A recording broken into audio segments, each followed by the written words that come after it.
Why has there been this natural assumption by the public that vinyl is bad for the environment? They said the same thing about CDs. Why is the accusation there when it's not necessarily attached to other everyday products like books or DVDs or furniture? Why is it that I've had to hear this conversation come up in the music industry a little bit more? Why do you think there is this kind of awareness about the environmental impact of vinyl? That's a good question. I don't know if there's a straight answer for it, but I think it leads to another aspect of it, which is actually a positive thing, in that this product is in this rarefied position of being the intersection of art and physicality, right? And it has an outsized voice as far as how people think about it. Potentially, people are passionate about it because it's their favorite artist, maybe. And it's a physical item. So, by nature, there seems to be something that pours into it. And I think, it allows it to be a platform for positive change, to think about it and understand it, where you're saying that people don't normally associate this type of conversation with other products, where we can potentially use what we're learning about this product to educate people about other things in their daily life and how those choices add up to potentially make an impact across the wider, world, which is really what we're talking about when we're talking about sustainability, right? Like change across many different aspects. So we're focused on the music manufacturing industry, Vladimír and I, but this gets to the point of this product has a louder voice or influence potentially for positive conversation as compared to other things that people use day in, day out. So I think there's that. I also think there was just some misinformation in the past and just people didn't know. So when you don't know, you can create stories that may or may not be true. And I think one of the cool things that we'll talk about is that our industry has put a lot of effort to understand it and to really know where we lie in the grand scheme of things. And when you look at it, this isn't an overly intensive product, but it allows for the platform to talk about it, to understand it, and to have data to back up what is actually occurring, what choices can be made, and, how you can think about this in your life. Because at the end of the day, being sustainable is not about one choice, but many choices. Mm-hmm.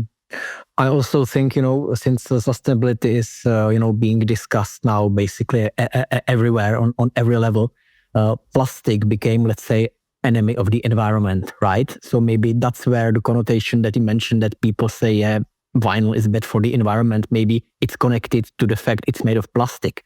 But everything needs to be seen in the context. If you look around ourselves, everything we use today, it's made of plastic. And plastic, at the end of the day, is not bad material. It's actually excellent material. It's the way we get used to it, to use it is bad thing. It is estimated that 50% of the plastic that are produced globally are single used. I think this is the issue. If you buy something in the store, you unwrap it, you throw it away, it even doesn't get recycled. That's the issue. But with such a vinyl record that lasts for generation, it's not a single-use product, right? It will outlive us. I don't think there can be done any accusation that vinyl has significant negative impact on the environment. Well, let's talk about that, Vladimír.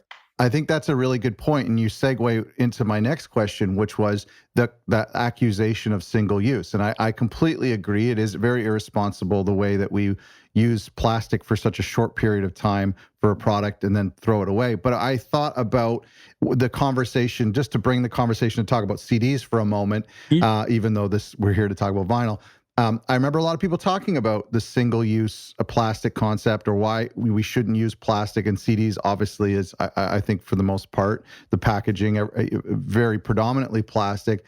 But I remember I took defense to that, because my copy of Kid A from Radiohead, I bought the week it came out in the year 2000.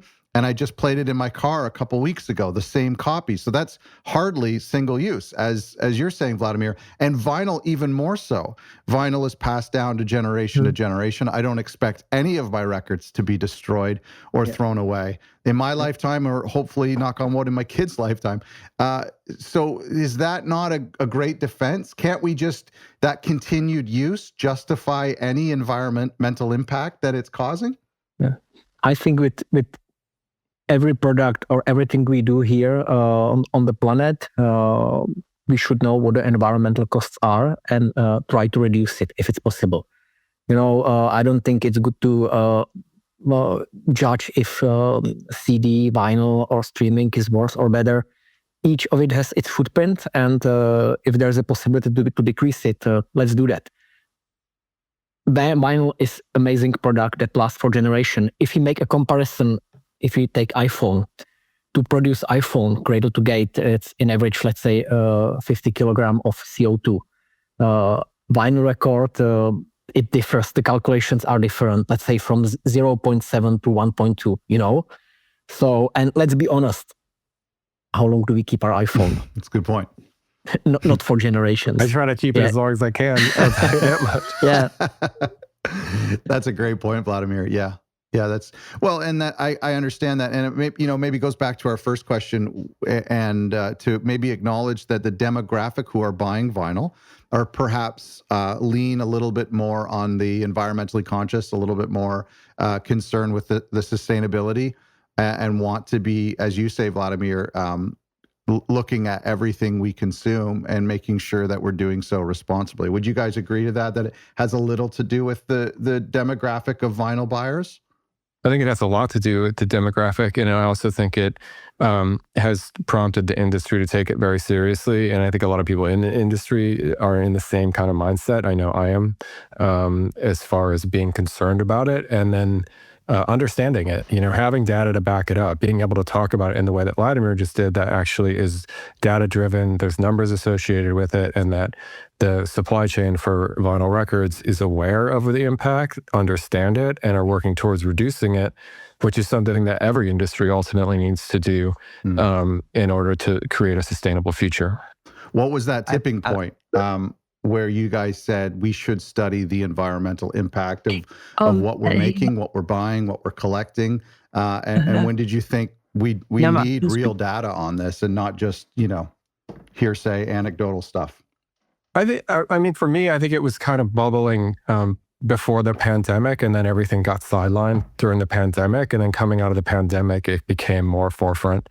And looking back on just being in trade group meetings, we're both part of the Vinyl Alliance and is part of the sustainability working group within the context of that trade group.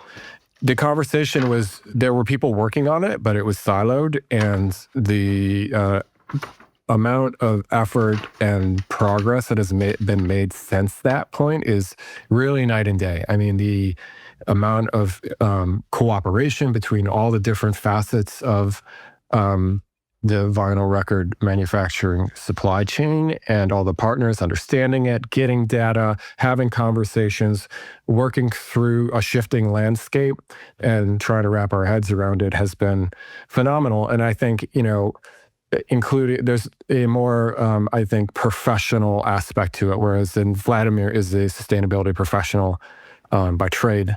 And it's something that, for me, I've learned because I'm in the vinyl world and love music and vinyl. So I've come to sustainability out of just being personally anxious about it and interested in it.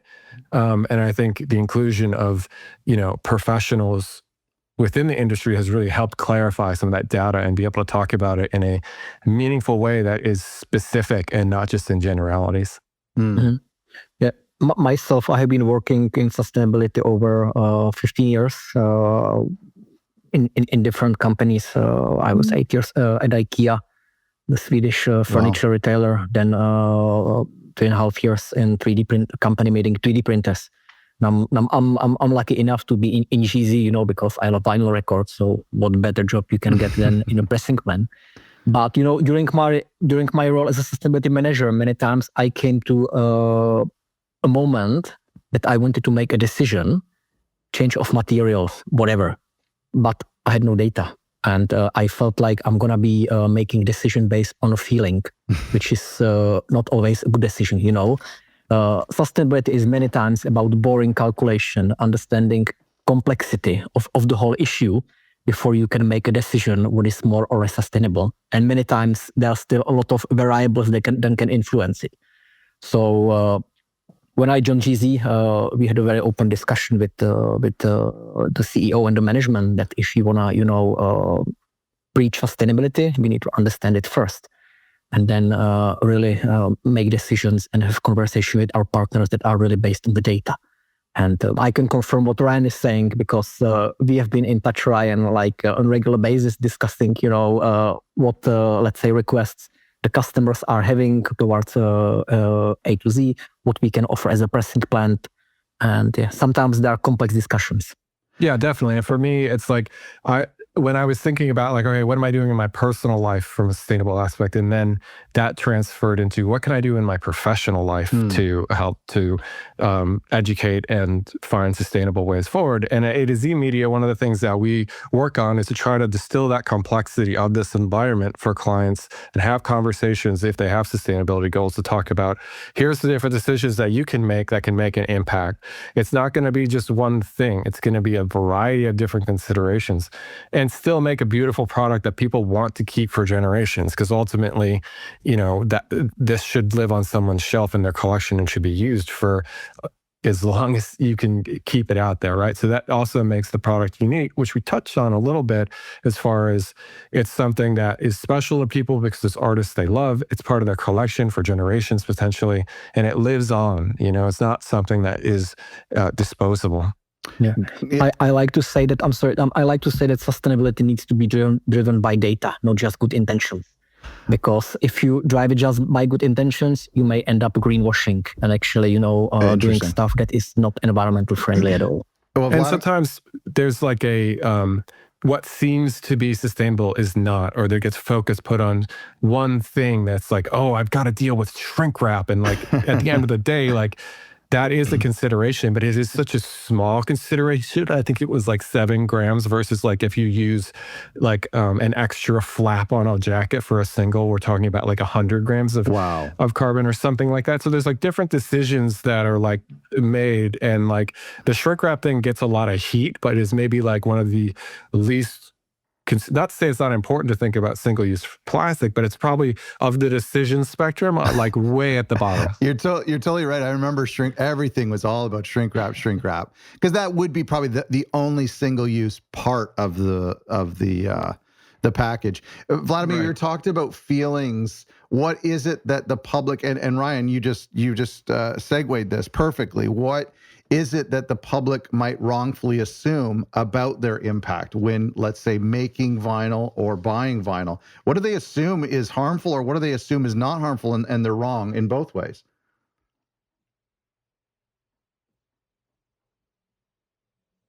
Anybody?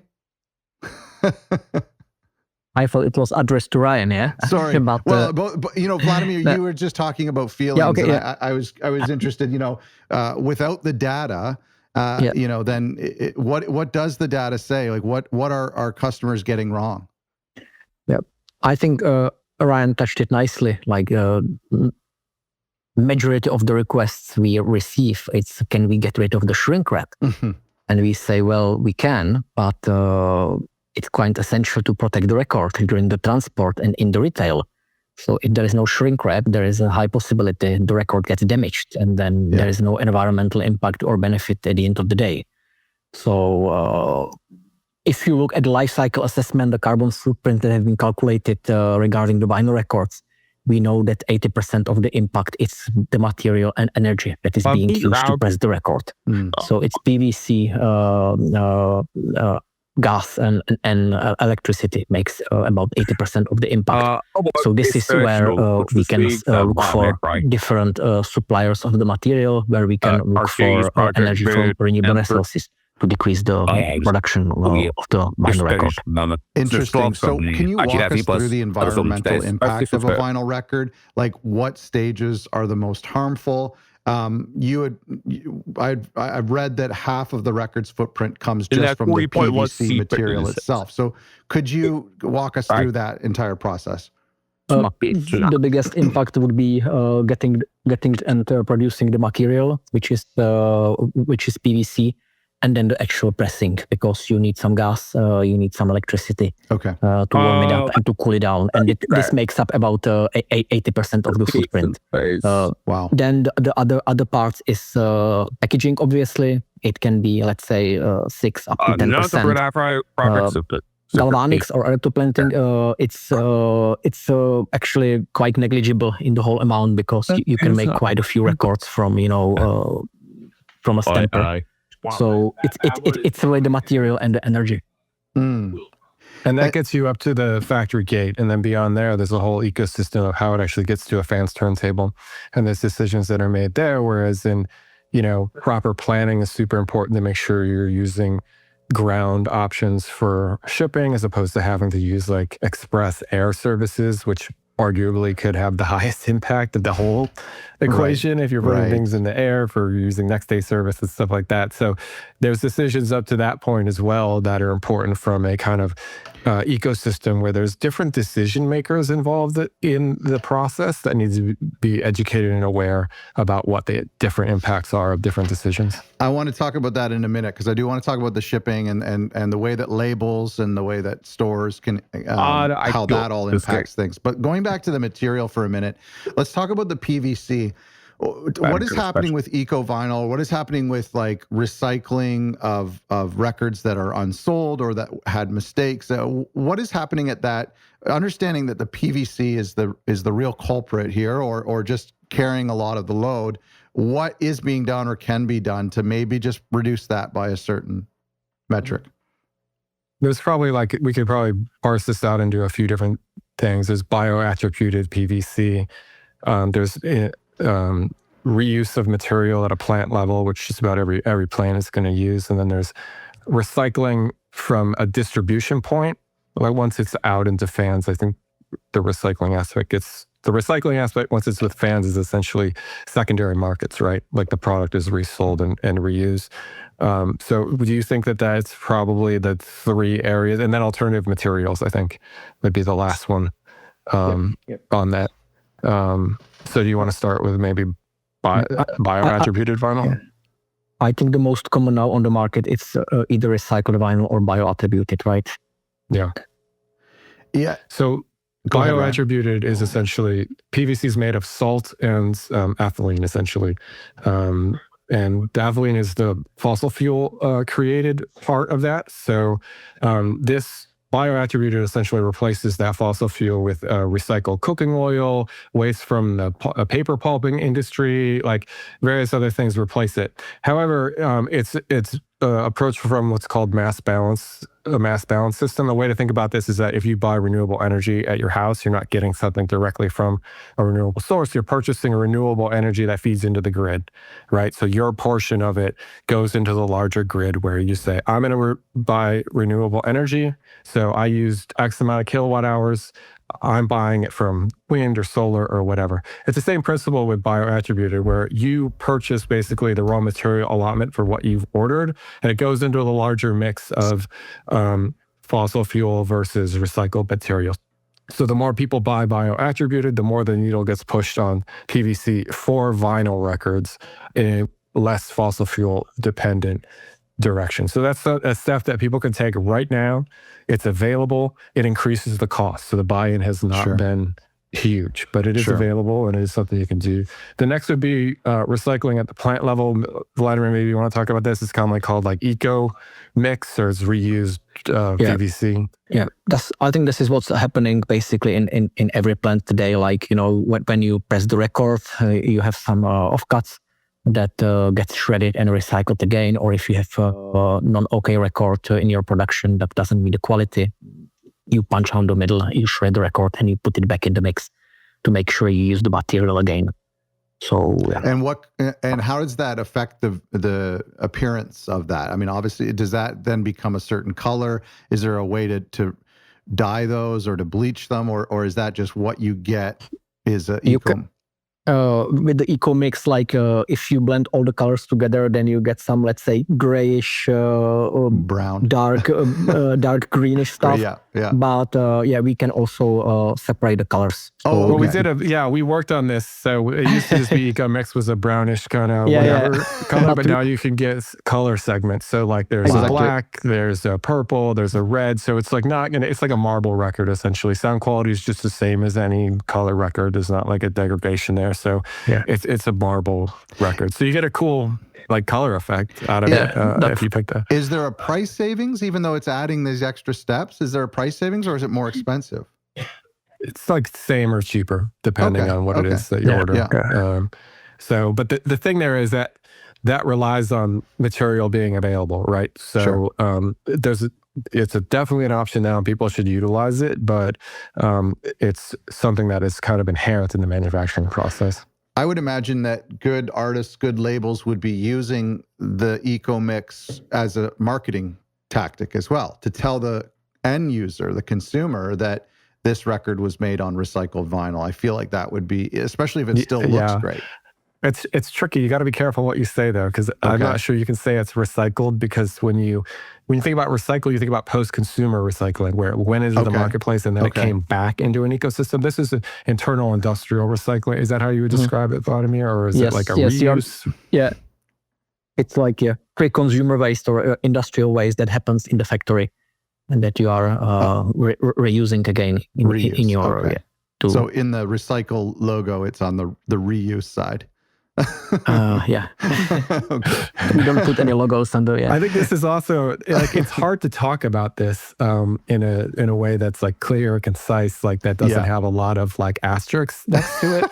So it's like trying to distill that information for people to make decisions is part of like what A to Z media is trying to do for folks that are interested in doing it, to like, okay, here it is, and it's been vetted, like it's gone down the rabbit hole all the way back to the fossil fuel and the salt, that we understand like what that looks like.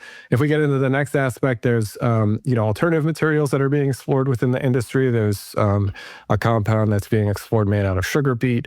There's a couple players using recycled PET, which is a different substrate and different pressing technology. And then I think those are the two main ones for alternative materials. Well, what happens if that becomes popular? What happens to the podcast, For the Love of Vinyl? What do you suggest I do? For the love of what? Sugar or? Records, maybe. Records, okay. So we got to change the name here. Well, we'll see. Yeah, those are some initiatives at the moment, and then also some sort of an intermediate of post-consumer, but like, so overstocks is important to get a handle on. Like when people are ordering correctly, we can turn around represses pretty quickly these days. So. It's like if there's overstocks, that kind of like catching it before it's in the market to have it be recycled. There's some initiatives looking at those on a more wider scale. Well, that's interesting, Ryan. That brings up an interesting topic that we don't touch on very much, especially when I'm talking with record labels or independent artists. And the fact that the amount of records sold in the world in a given year is generally less, or would have to, in theory, be less than the amount of records that are manufactured in a given year. Based on, this is, some of the things that I've heard when we were talking with Making Vinyl, that plants are pressing out vinyls. I know this anecdotally to be true because there's a bunch of records back there that haven't sold yet. So my point is that, is there a way to kind of help labels and artists who are manufacturing vinyl and thinking, okay, this is my first vinyl pressing, I'll do 2,000 records, but then 500 of those end up in a landfill 10 years down the road? Well, I mean, I think we would advise someone that's doing their first press not to make 2,000 unless they knew they were sold, and to make, I agree, 250, sell it out and repress it, So I think on a larger scale, though, you get into different things, whereas if it's like, these obviously have a long tail, so if you overpress, they might sell through over the course of years still, and that's not necessarily an issue. I think you get into maybe like chart position kind of activity where sometimes there's some overproduction, so maybe that's the area where there's some opportunity to kind of reclaim some of that. But I think it depends on the release and the situation, honestly. Yeah, and I don't think any of us independents are really to blame when we're talking 100 to 1,000 units. The report that I read recommends lighter weight vinyl. How light can we go here? And talk to me a little bit about this. Also, as we talk about this, I'm curious, is there a sonic difference in weight between 140 to 180? I even have a 200 gram in my possession. For me, the weight feels substantial. It feels like it should sound better. Can you talk to me a little bit about the weight and how low we can go? Well, it's psychological a lot. I mean, the groove is the groove on the record. There is some, like, maybe heavier records maybe warp less, potentially. And I think if you get into some very, like, audiophile, there's some conversations about vibrations on the heavier weight. However, for day in, day out, I think standard weight is going to sound just as good as anything else. But it gets into this idea of, like, we want to be sustainable, but we also want to make a product that people want. And that people will keep. So you want to be careful not to water things down so much that it becomes a bit disposable product. Because at that point, you've completely crossed over into something that washes away the aspect of making something that is collectible, that is very nice, that gives you a good experience, that gives you a good audio experience. So that heaviness is really about the feel. Like you feel like it feels more substantial. The recommendation is to use standard weight, which is around, depending on the plant, like 140 grams-ish. So it saves on transport, the extra material and everything like that. So there's a happy medium with this where you're, like, thinking about how to make a wonderful product, but also do it in a mindful way. I had a friend years ago. He told me something that just kind of blew my mind. He was like, he thought that 10-inch records should catch on more. That I hate 10-inch records. I have 2 in my collection, and I'm trying to replace them with the 12-inch version. I have a Clash one I really like. Everybody has one. But it's also interesting that, like, if you can fit almost the same amount of music on it, and yet reducing packaging, for me, and here in Canada, it would be the shipping. All of a sudden, it would fit into letter mail, and it would fit into mail slots better. And I don't know if there's any thought to that. I think it's too late now. But the difference between 10-inch and 12-inch, is that ever a conversation? Not too much. I mean, you can't fit as much music. You get, the outer part of the record sounds best. So 12-inch, you're going to get best fidelity on the outer side. So as you get closer, you start to reduce sonic capabilities. If you listen to a 33 7-inch, I think everyone will know what I mean by that. Yeah, that's right. Yeah. Or the inner groove of records just have some issues, like, mechanically. So I think that, I'm not sure that there's too much legs there. To me, it's the way they look on the bookshelf. They just don't fit in properly, and they're unwanted orphans in the record collection. Sorry to the 10-inch people out there. So is there a significant difference between the impact of vinyl to, say, CDs or to cassettes or to T-shirts? Like, how does this stack up? Are you being more responsible as an artist if you release on cassette? Honestly, I don't have any data when it comes to cassettes or CDs. But what do you feel? No, that's exactly what we want to avoid. But that's what I already mentioned. Like, I mean, vinyl record, it's a perfect medium for special occasions. Then we have streaming. Myself, I use both. I use streaming and I use vinyls. They are 2 totally different experiences. If somebody prefers CD or cassettes, go for it. I don't think you need to make your decision based on environmental impact. And honestly, nobody would, It's really like, if you produce cassettes or CDs, know what your impact is. In the vinyl record industry, we know it's the PVC and it's the energy. And we try to reduce it. Do the same exercise when you make any other medium and try to reduce your impact. I think this is how the conversation should be driven.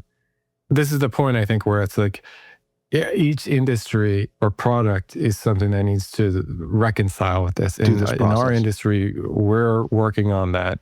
We have groups that are digging into it, trying to be better than where we're already at. Understanding where we lay, which in the grand scheme of things is not all that much of an impact. It's not meant to absolve, but just to say that we still need to do our part, even though it's like this much of the big. If this much of the bigger picture is working on this, then the overall starts to come down, right? So it's something that is should be talked about, should be looked at, and should be considered as a way to have a sustainable industry. In our case, that's making records in the best way possible to get a great product that is mindfully produced to be sustainable.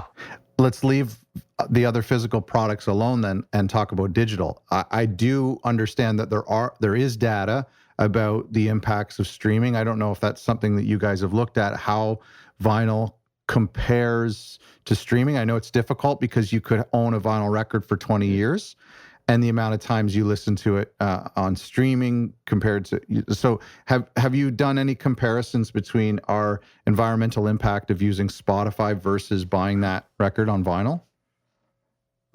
We tried, but I think you named it well. It's super hard. Like Yeah.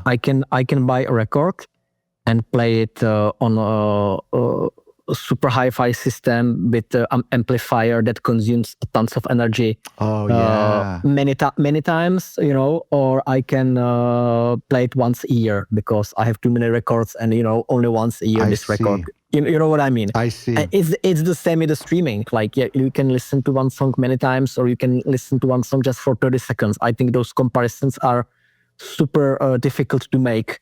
And at the end of the day, I'll repeat it, I don't think we should be comparing it at all. Like, streaming they should make their effort to reduce the impact. Physical formats should make their effort to reduce the impact. Well said. Well said. That's a great point. I hadn't even thought of that. Gosh, I mean, we're talking, as you guys are talking about the manufacturing process, and then I think about these big tubes I have at home that are blowing smoke and heating up my living room, and thinking about that. I hadn't even thought about that part. You're reducing your heating costs, I suppose. That's true. That's true. In one room of the house. A lot of fans, you know, Ryan, you touched on this a little bit. A lot of fans love these special editions. The more crap inside the shrink wrap, the better. The Obi strips, the download cards, the posters.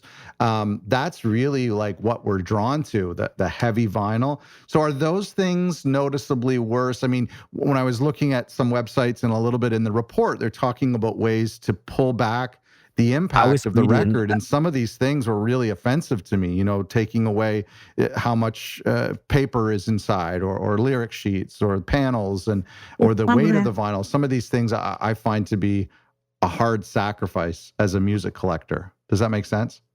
It does, but I think it comes into the thought of like understanding what the impact is and doing things to make an experience for that product that is meaningful. You know what I mean? Like, you want to have that nice experience as a fan, as a collector, and to understand, you know, what the different impacts are, and, you know, make those choices where you can, so that we're still making something that people want and want to keep, and is special product. So it's not one or the other. You really have to look at the specific scenarios and say, okay, if I build this with, let's say, maybe I'll use bioattributed, I'll use standard weight vinyl. I'm going to maybe do the gatefold because I have some inserts I want to put in the other pocket, but I'm going to plan it so I ship this via ground methods. And you know, at the end of the day, it's like looking at different things to make a package that works, as opposed to like, this one thing is going to make the big difference, but I'm going to do all these other things that impact it differently. So I think it's a holistic view on the project itself, how to make that product that works for that specific product in a way that at the end of the day is mindful. The part of this process that worries me the most, and the thing that I feel the most guilty about, is the shipping to the end user and consumer. And I, you know, especially for independent labels and independent artists who are making their own records and being the sales and distribution for their records, I've thought about, you know, the trip that my records have made across the globe, and then shipped to a plant, and then I drive to pick them up, and then I bring them home, and then I individually ship them back to maybe even where they originated from, to consumers all over. I know different companies are starting to think about some drop shipping options. And so what is happening here, and how much are you concerned about once it goes out of the plant, Well, it's definitely a consideration, but it gets to this idea of that we're kind of riding the rails of the larger infrastructure of the world. And there has to be voices towards that infrastructure to be better, right? Good point. You can do things like, for instance, we do participate in the UPS offsetting. And I'm not saying that offsetting is the way to fix it, but it's just as part of our overall approach. You know what I mean? Like, okay, we're going to have to ship this stuff, so we can participate in that. It makes our voice heard to UPS that we care about it, that we're willing to pay for it, and that they fund different projects in the sustainability world with that money. However, one of the things that I think you can do right off the rip is make sure it's well packaged, so that when whoever gets it, it doesn't arrive damaged. Because that is like one of the most wasteful things you can do, where they're going to not want that product. You're going to have to ship it again, and you've wasted like everything that went into it before.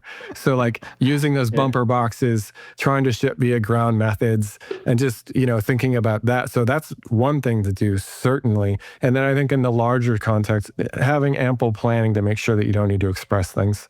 That's easier said than done, because our industry drive is so related to timelines, and this is the last stage, and it tends to be the stage that gets the most pressure on time. But that just thinking about it from that context, we're allowing enough time to get things there through kind of like standard ground channels. So I think that's a good point. But pack it up good. Make sure you don't cheap out on those boxes, and that the records arrived damaged, so you have to do it again.